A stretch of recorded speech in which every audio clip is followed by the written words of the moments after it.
Hello guys! Welcome back sa ating YouTube channel. Ang video na ito ay ituturo ko sa inyo kung paano ma-delete ang monetization impacted violations sa ating Facebook account. Before we start, shout out to Esther Lifestyle. If you want to shout out, all you need to do is to like, subscribe, and leave a comment. Let's get started. Open Facebook app at i-login ang inyong Facebook account. Kapag naka-login na kayo, pindutin ang professional dashboard icon or pumunta sa professional dashboard mo. Dito sa professional dashboard, pindutin ang monetization. Dito sa monetization status, kapag may nakikita tayong monetization impacted, wag kayong magpapanik. Dahil isa itong babala na meron kang mga video na hindi pwedeng kumikita. Para mawala itong monetization impacted, pindutin ang view.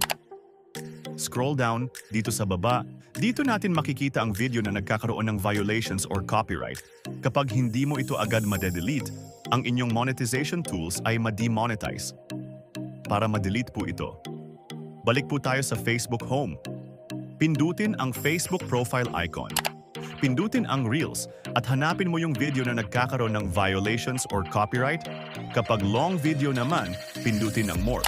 Kapag may nag-pop up, pindutin ang video.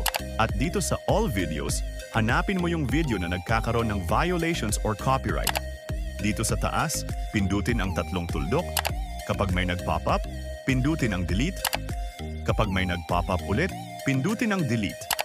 Kapag na-delete na ang video na nagkakaroon ng violations or copyright, maghintay po tayo ng 1 or 2 days para mawala ang violations sa ating monetization tools. Buksan ulit ang Facebook app, pindutin ang professional dashboard icon, pindutin ang monetization. Kapag nakatanggap kayo ng ganitong monetization status na earning, well done! You're able to earn money from your content. Ang ibig sabihin nito ay na wala na ang violations or video copyright at pwede ka nang ulit kumita sa Facebook Reels or sa mga video mo.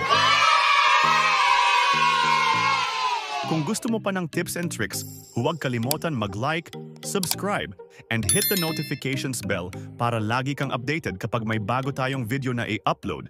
Thank you for watching!